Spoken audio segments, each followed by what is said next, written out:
everyone, Striker 997 here, and today's video we're going to be talking about Ruin, his backstory more or less, his character, but more importantly, the 3 transmissions you unlock that describe his history. Now, Ruins is a bit different, I'm going to let you know now, and to understand these quotes, you have to be very quiet, and you have to listen very carefully. You cannot be, doing something else when the quotes actually come on, because the quotes are very, very quiet. They are absurdly quiet. So keep that in mind whenever a quote comes on. I apologize for that. I've tried tuning up the audio, but YouTube only lets it go so high in certain parts, so I can't make it go high enough. Anyway, in the background, you're going to see me and 4 of my friends playing on a custom games in Hardpoint, mainly just messing around because the 2 people on the enemy team you see here actually said that they could beat me and my friend in a public match because they had recently beaten us. As you will see later, that didn't work. I just felt the need to prove them wrong, because I'm a dick. Anyway, without further ado, let's jump into the first quote.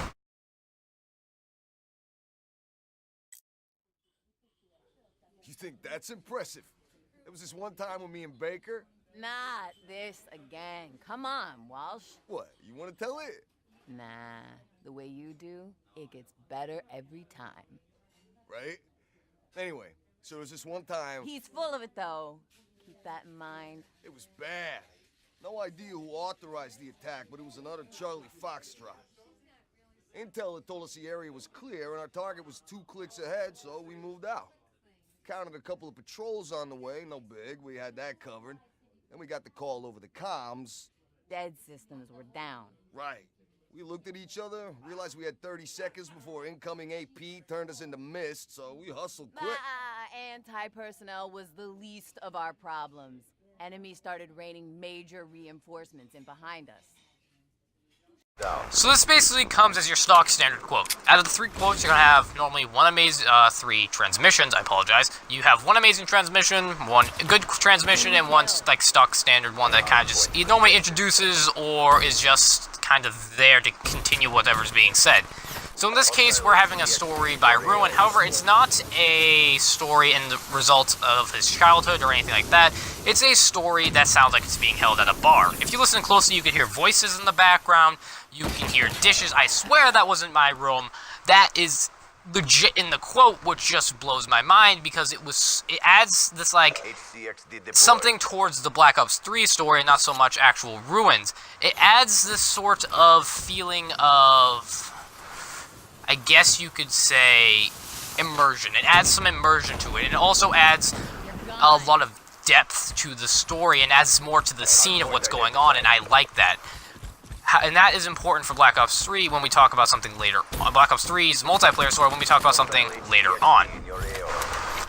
So, this, as we can tell, that these Ruin and Battery are on an infiltration mission. They basically introduce the scene. They're on an infiltration mission. They're trying to get into some place. I forget the exact place, though they do say that they are in infiltration mission. And we do learn some things about Ruin here.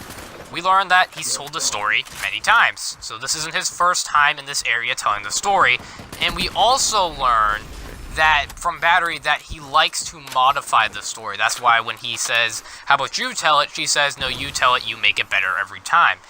And you can really tell he's full of himself when he says, "I know, right?" So it was pretty obvious that he isn't he's told the story many times. He reminds me a lot of that one dude you meet that loves to tell stories. Is "Sit down, boy, let me tell you a story about a place called Candy Island." That's copyrighted.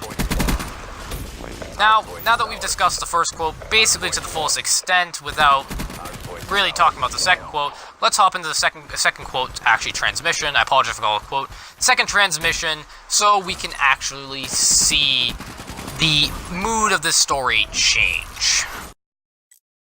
We were cut off from our own side at this point. Only way we can go is forward. Enemy had found our kills, and Sigint told us there was some serious heat coming our way. We knew there was a hardened CDP emplacement about a click away, so we booked it, figuring it was a defensible place to hold up in, even if we had to take it first. We approached the bunker, no sign of resistance. Stacked up on the door and breached. Checked our corners, first room clear. Entered the corridor, body on the ground, split gut to gullet. Room looked like a slaughterhouse. Next room, same story. 2 EKIA. Walls and ceilings painted with their blood. Didn't look like they got off a shot. We approached the door to ops. Listen, nothing.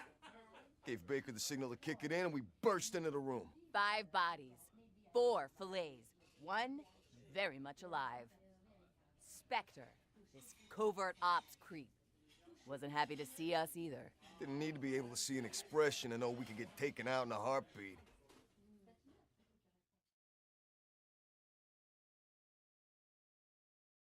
So, as expected, the story progresses. We learn a bit more about what's going on, and something is weird, though, about when they start to enter the building. Instead of there being hostiles as expected, the rooms are completely empty. There's dead bodies everywhere. No one's in the floor. People look like they even get a shot. They didn't even fight back.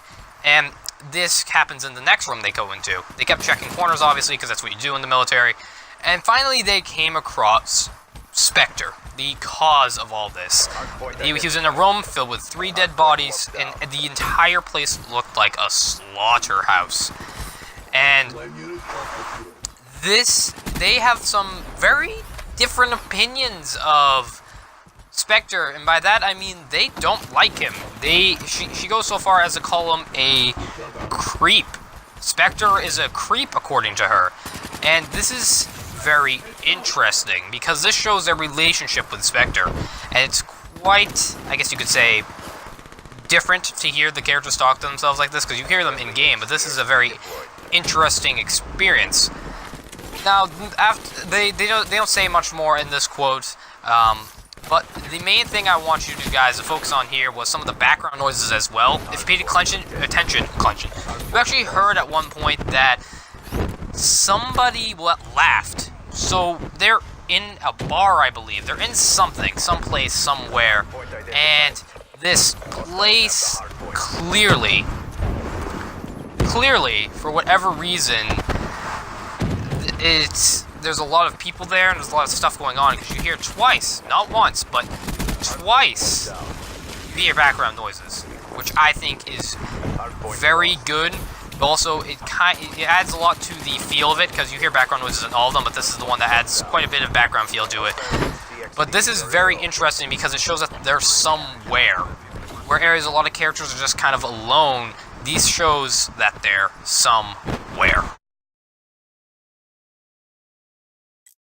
Spectre creeps me out.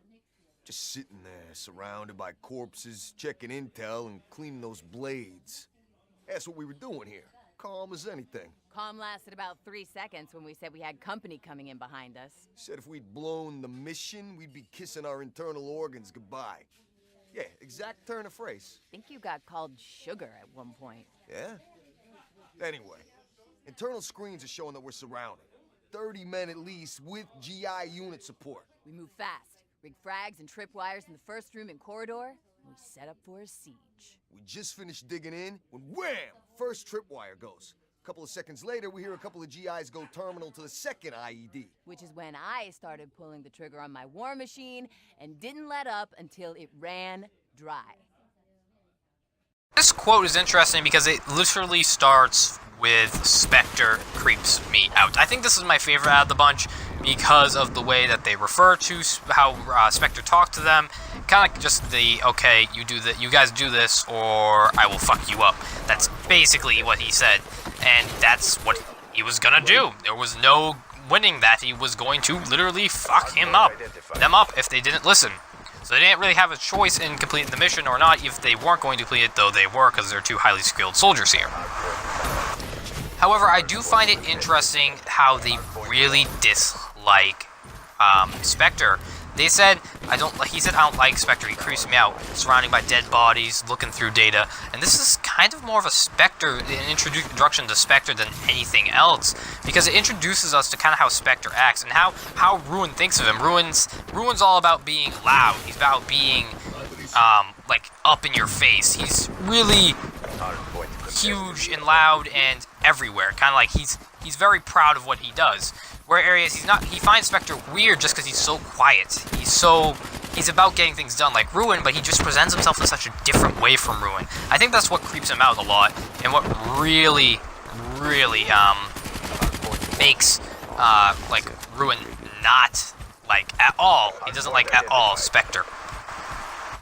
Now, that's the final quote. Overall, what I think to sum it up, I think we learned that Ruin doesn't like Spectre.